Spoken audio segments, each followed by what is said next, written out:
வணக்கம். இன்னைக்கு gold, silver, crude oil and DX உடைய டெக்னிக்கல் அனாலிசிஸ் பார்க்கலாம். இந்த வீடியோக்குள்ள போறதுக்கு முன்னாடி இந்த தளத்தை சப்ஸ்கிரைப் பண்ணாம இருந்தீங்கன்னா சப்ஸ்கிரைப் பண்ணீங்க. கூட பெல் ஐக்கானை கிளிக் பண்ணீங்க. அப்பதான் நாங்கள் வீடியோஸ் போட்டோன்னே நோட்டிஃபிகேஷன் வரும். இன்னைக்கு நியூஸஸ் என்ன இருக்கு அப்படின்னு பார்த்தோம்னா, நமக்கு வந்து ப்ரொடியூசர் ப்ரைஸ் இண்டெக்ஸ் இருக்குது. ஸோ இதுக்கு வந்து பெரிய லெவலில் மார்க்கெட் மூவ்மெண்ட் ஆவானா அப்படின்னு பார்த்தீங்க அப்படின்னா, பெரிய லெவலில் இது வந்து யூஎஸ்க்கு நெகட்டிவாக வந்துச்சு அப்படின்னா ஒரு சின்ன மூமெண்ட் தான் வரும். பட் இந்த டேட்டா வந்து நமக்கு இன்னைக்கு இம்பார்ட்டன்ட். ஸோ நாளைக்கு இருக்கக்கூடிய இன்ஃப்ளேஷன் ரேட்டுக்கு மேக்சிமம் நெகட்டிவா வர சான்சஸ், இன்னைக்கு நெகட்டிவ் வந்தால் நாளைக்கு நெகட்டிவ் வரத்துக்கு வாய்ப்புகள் இருக்கும். ஒருவேளை நாளைக்கு எக்ஸ்பெக்ட் பண்றது 3.0. இன்னைக்கு நியூஸை விட நாளைக்கு நியூஸ் ரொம்ப ரொம்ப இம்பார்ட்டன்ட். ஏன்னா ஒரு inflation, interest rate and economic growth, இது மூணும் சேர்ந்தது தான் வந்து அந்த கரன்சியோடைய ஸ்ட்ரென்த்தை சொல்லும். ஸோ நாளைக்கு இன்ஃப்ளேஷன் ரேட் ரொம்ப ரொம்ப முக்கியம். டிஎக்ஸ்ஒய் வந்து என்ன ஆக போகுதுன்னு, இன்ஃப்ளேஷன் ரேட் ரொம்ப நெகட்டிவா வந்துருச்சு அப்படின்னா கண்டிப்பாக செப்டம்பர்ல வந்து நமக்கு வந்து ரேட் கட் இருக்கிறதுக்கான ஹை ப்ராபபிலிட்டி இதுவே கொடுத்துட்டு போயிடும். ஸோ நாளைக்கு டேட்டா ஒருவேளை பாசிட்டிவா வந்துருச்சு அப்படின்னா கண்டிப்பா வந்து இன்ட்ரெஸ்ட் ரேட்டை வந்து அவங்க வந்து திருப்பி ஒரு முறை கன்சிடர் பண்ணி பார்ப்பாங்க. நிறைய வந்து வாட்ஸ்அப்ல வந்து அனுப்புறீங்க, அந்த நியூஸ் வருது, மார்க்கெட் இதாக போகுது அதாக போகுது அப்படின்னு சொல்லிட்டு. ஸோ எதுவுமே நமக்கு நியூஸஸாக கொடுக்கறது வந்து ஒரு 20-30% தான் நம்ம எடுத்துக்க முடியும். ஸோ ஏன்னா அதை மட்டும் பேஸ் பண்ணி இருக்கிற மாதிரி இருந்தால் எல்லாருமே செல் போயிடுவோம், எல்லாருமே பை போயிடுவோம். ஸோ அப்படி மார்க்கெட்டை டிசைன் பண்ண மாட்டாங்க. ஸோ இன்னைக்கு வரக்கூடிய டேட்டா என்ன அப்படிங்கிறத நம்ம ஒரு கெஸ் எடுத்துக்கிட்டோம் அப்படின்னோம்னா, நாளைக்கு வரப்போறது ஆல்மோஸ்ட் 70% இதை சார்ந்து தான் இருக்க போகுது இன்னைக்கு ப்ரொடியூசர் ப்ரைஸ் இண்டெக்ஸை பேஸ் பண்ணி. ஸோ இன்னைக்கு டேட்டாவில் வந்து ஒருவேளை நெகட்டிவாக வந்தால் கூட ரொம்ப பெரிய லெவலில் ஷார்ட் டர்மாக தான் மார்க்கெட் இறங்கும். யூஎஸ் கோல்டு கொஞ்சம் மேலே போக வாய்ப்பு இருக்கு. ஓகேங்களா? நாளைக்கு வரக்கூடிய டேட்டாக்கு கண்டிப்பாக நல்ல இம்பார்ட்டன்ஸ் கொடுக்கணும். நாளைக்கு ஒருவேளை பாசிட்டிவா வந்துருச்சு அப்படின்னா கண்டிப்பாக கோல்டுல ஒரு டிராப்பை நீங்க எக்ஸ்பெக்ட் பண்ணலாம். யூஎஸ்க்கு ஒரு ரைஸ் தான் நம்ம எக்ஸ்பெக்ட் பண்ணலாம். ஸோ ஃபர்ஸ்ட் டிஎக்ஸ் உடைய சார்ட் பார்த்துடலாம். ஸோ டிஎக்ஸ்ஒய் சார்ட் பொறுத்த வரைக்கும் மார்க்கெட் பார்த்தீங்கன்னா இந்த சப்போர்ட்ல இருந்து நெக்ஸ்ட் சப்போர்ட்டுக்கு மார்க்கெட் வந்து இருக்கு. மார்க்கெட்ல இப்போ பார்த்தீங்க அப்படின்னா நமக்கு வந்து ஒரு ரெசிஸ்டன்ஸ் போகணும். ஒருவேளை இன்னைக்கு மார்க்கெட் இப்படி டிராப் ஆனால் கூட ப்ரைஸ் மேலே போயிட்டு இந்த ரெசிஸ்டன்ஸ் எடுத்துட்டு வரணும். ஏன்னா இதுதான் நமக்கு நெக்ஸ்ட் ஒரு நல்ல ட்ரெண்டுக்கான ரெசிஸ்டன்ஸ் ஏரியா. ஸோ இந்த இடத்துல தான் மார்க்கெட் வரணும். ஸோ இங்கேருந்து மார்க்கெட் ஏன் ஃபாலோ ஆகக்கூடாது? ஆகலாம். ஃபால் ஆனால் மேக்சிமம் இந்த 101.50 வரைக்கும் தான் ஃபால் ஆகும். அதுக்கப்புறம் கண்டிப்பாக ஒரு ரைஸ் இருக்கிறதுக்கு வாய்ப்புகள் உண்டு.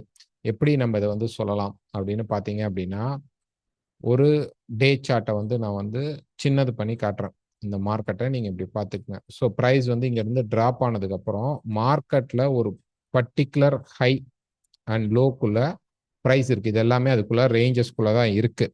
போன ஜூலைலேருந்து நவம்பருக்குள்ளே போன ஹைக்கு அப்புறம் மார்க்கெட் பெருசாக மூவ் ஆகலை. ஸோ அப்போ இந்த கனெக்ஷன்ஸை வந்து நம்ம இப்படி எடுத்துக்கிட்டோம் அப்படின்னா இதை இப்படியும் டச் பண்ணலாம் அல்லது இப்படியும் நம்ம வைக்கலாம்.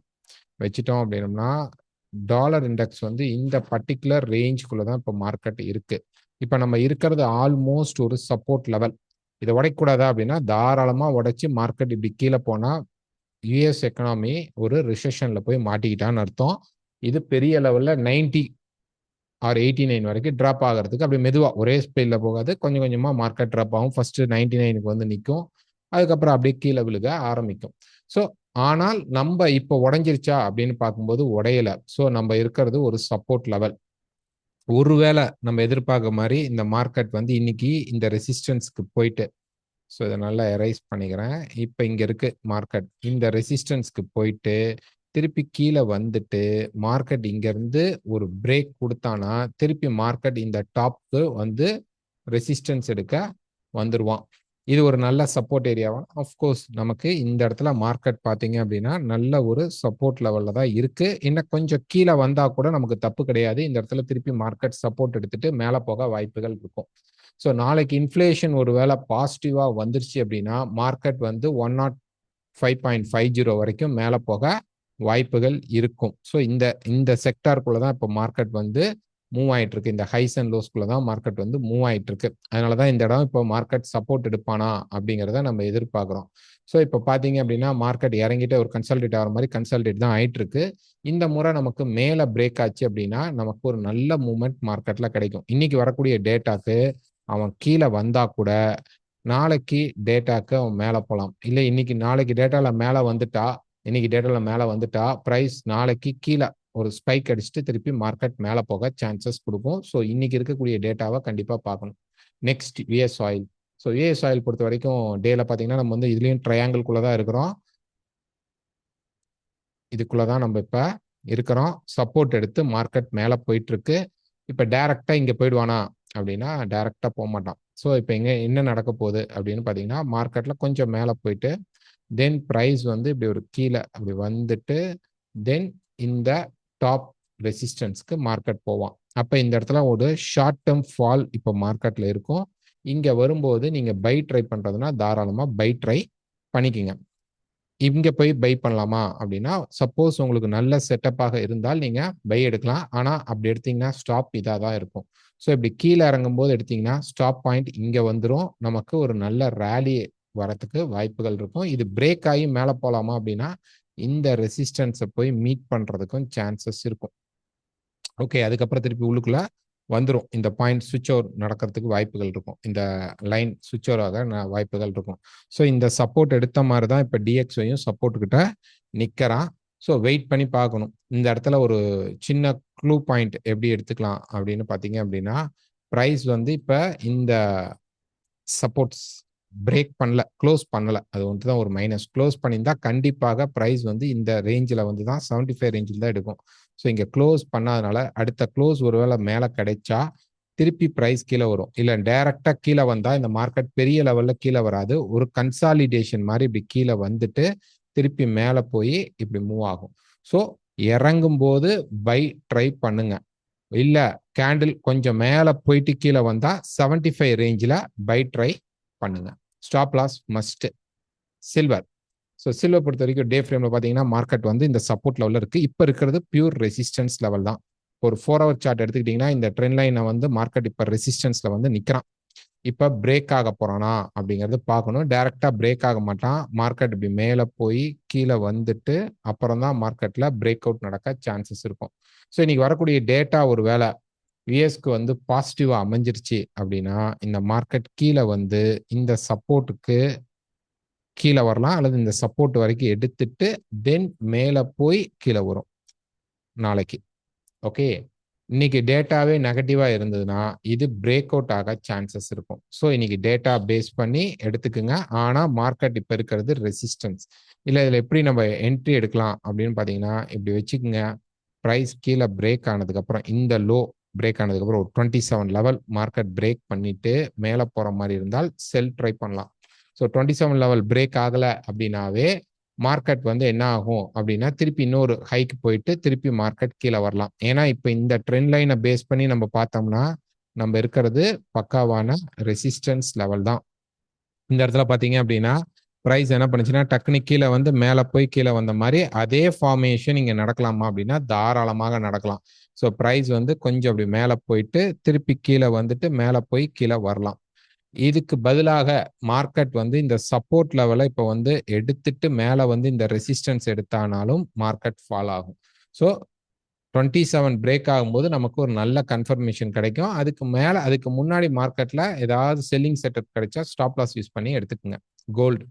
ஸோ கோல்டு பொறுத்த வரைக்கும் ஒரு டே ஃப்ரேம்ல பார்த்தோம் அப்படின்னா மார்க்கெட் வந்து இந்த டாப் அண்ட் டாப்க்கு போக சான்சஸ் இருக்குமா, இந்த லைஃப் டைம் பிரேக் பண்ணுவோம்னா இன்னைக்கு டேட்டா நெகட்டிவா வந்தால் கண்டிப்பாக பிரேக் பண்ண வாய்ப்புகள் இருக்கும். இன்னைக்கு பெரிய மூவ்மெண்ட் கொடுக்கல. ஒரு குறிப்பிட்ட மார்க்கெட் வந்து ஒரே ஒரு ஜோனுக்குள்ள இருக்கிறதுனால இந்த ஜோனுக்குள்ளேயே மார்க்கெட்டை முடிச்சிட்டோம் அப்படின்னா நாளைக்கு மேக்சிமம் நம்ம வந்து ஒரு டவுன் சைடை எதிர்பார்க்கலாம். இன்னைக்கு இந்த மாதிரி ஒரே குறிப்பிட்ட ரேஞ்சுக்குள்ளேயே மார்க்கெட் முடிஞ்சிருச்சு. இன்னொரு மேபி ஒரு 10 பாயிண்ட் பிளஸ் ஆர் மைனஸ் வச்சுக்கோங்க.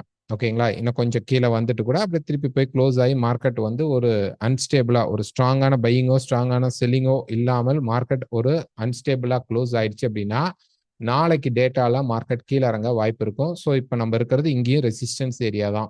ஒருவேளை ப்ரைஸ் வந்து 68 லெவலுக்கு வந்தால் ப்ரைஸ் இங்கிருந்து 68 லெவலுக்கு வந்தால் மேலே இருக்கிறத ஸ்டாப் லாஸா வச்சு எடுக்கலாம். அப்ப நம்ம செல் எதிர்பார்க்கலாம். பட் ஆனா அது ஸ்டாப் ஹிட் ஆக வாய்ப்பு இருக்கும். முதல்ல புரிஞ்சுக்குங்க. இந்த இடத்துல பிரைஸ் போயிட்டு 68 பக்கமா போறான். 68ல இருந்து 73க்குள்ள 2468ல இருந்து 2473க்குள்ள வரும்போது நல்லா செக் பண்ணிக்கங்க. இந்த இடத்துல வந்து மார்க்கெட் வந்து டேர்ன் ஆகுதான்னு பார்த்துட்டு, ஷார்ட் ஃப்ரேம்ல டேர்ன் ஆகுதான்னு பார்த்துட்டு ஸ்டாப் லாஸ் யூஸ் பண்ணி என்ட்ரி எடுங்க. டாப்பையும் ஸ்டாப் லாஸா வைக்கலாம். இந்த இடத்துல கிடைக்கக்கூடிய இந்த இடத்துல ஏதாவது மார்க்கெட் ஸ்விங்ஸ் கிடைச்சதுனாலும் ஸ்டாப் லாஸா வைக்கலாம். வச்சு செல் எடுக்கலாம். இதோடைய வின்னிங் ரேட் வந்து கம்மி. இதுவே பிரைஸ் வந்து கீழே இறங்கிடுச்சு. ஓகே, பெரிய லெவல்ல ஒரு 50க்கு கீழே, அதாவது 2450க்கு கீழே மார்க்கெட் வந்து இறங்கிட்டான். இறங்கிட்டு அதுக்கப்புறம் திருப்பி அதே 68 லெவலோ அல்லது 62 லெவல்ஸ்குள்ளேயோ மார்க்கெட் வரும்போது செல் அடிச்சிங்க அப்படின்னா அவன் தான் இந்த ஃபாலை ஆக்டிவேட் பண்ணுவான். ஸோ டைரக்டா இவன் இறங்குவானா அப்படின்னா சான்சஸ் வந்து கம்மி, ரிஸ்க் நமக்கு அதிகம். இந்த இடத்துல இப்ப பிரைஸ் வந்து இப்ப மேல போய் இப்படி மார்க்கெட் நிக்கிற இடத்துல இப்பதான் கீழே வந்திருக்கான். திருப்பி மேல போய் கீழே வரணும். அதாவது 50 லெவல்ஸ்க்கு வந்துட்டு அதுக்கப்புறம் மார்க்கெட் மேல போய் ரெசிஸ்டன்ஸ் எடுத்து கீழே வந்தா ஒரு 60 to 80 பாயிண்ட்ஸ் டிராப்பை நம்ம எக்ஸ்பெக்ட் பண்ணலாம். இந்த இடத்துல நம்ம செல் ட்ரை பண்ணலாம். இது ஸ்டாப் ஹிட் ஆகிறதுக்கு வாய்ப்புகள் உண்டு. ஆல்ரெடி நமக்கு பல முறை மார்க்கெட்ல அதே சீக்வன்ஸ்ல ரெசிஸ்டன்ஸ்ல வந்தனால இங்க போய் பை பண்றதும் நமக்கு ரிஸ்க். இல்ல உங்களுக்கு பை இருக்கு அப்படின்னா நீங்க பை ட்ரை பண்ணுங்க. இல்ல நான் பை தான் எடுக்க போறேன், செல் எடுக்க மாட்டேன்னா மினிமம் 2440க்கு வந்தால் வேணா பை ட்ரை பண்ணுங்க. மினிமம் அந்த லெவலுக்கு வந்தா கூட பை ட்ரை பண்ணுங்க. இங்க போய் பை ட்ரை பண்றதுங்கிறது இட்ஸ் நாட் அட்வைசபிள். ஏன்னா திருப்பி மார்க்கெட் இங்க ஒரு ஸ்பைக் அடிச்சு மேல போறான்.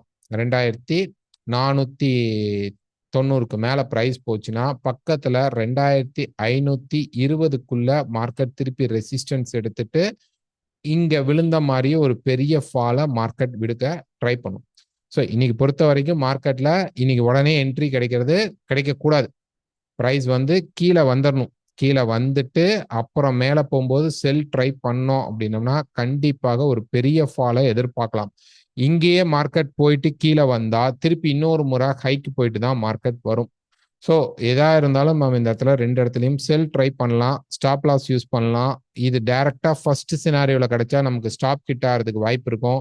இந்த மாதிரி மார்க்கெட் நல்லா கீழே வந்துட்டு மேலே போகும்போது செகண்ட் சினாரியோல கிடைச்சிச்சு அப்படின்னா நமக்கு கண்டிப்பாக ஒரு பெரிய டிராப்பை எக்ஸ்பெக்ட் பண்ணலாம். நம்ம இருக்கிறது ரெசிஸ்டன்ஸ் ஏரியா. ஆல்ரெடி மார்க்கெட் அந்த ட்ரையாங்கிளோடைய ரெசிஸ்டன்ஸ் ஏரியால தான் இருக்கிறோம். டிஎக்ஸ்ஒய் எடுத்துக்கிட்டீங்கன்னா இப்படி மார்க்கெட்டோடைய அந்த இப்படி இருக்கக்கூடிய சப்போர்ட் லெவல்ல தான் டிஎக்ஸ்ஒய் இருக்கு.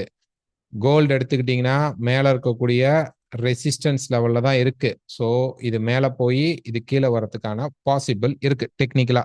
இதை தாண்டி எக்கனாமிக்கலா ஏதாவது நடத்தினாங்க அப்படின்னா நம்ம ஒண்ணுமே பண்ண முடியாது. அதுக்காக தான் ஸ்டாப் லாஸ் மஸ்ட். இன்னைக்கு வரக்கூடிய டேட்டாவை பார்த்துக்குங்க. நாளைக்கு முடிந்தால் கண்டிப்பாக இதே டைம்ல நான் ஒரு வீடியோ கொடுக்க ட்ரை பண்றேன். தேங்க்யூ.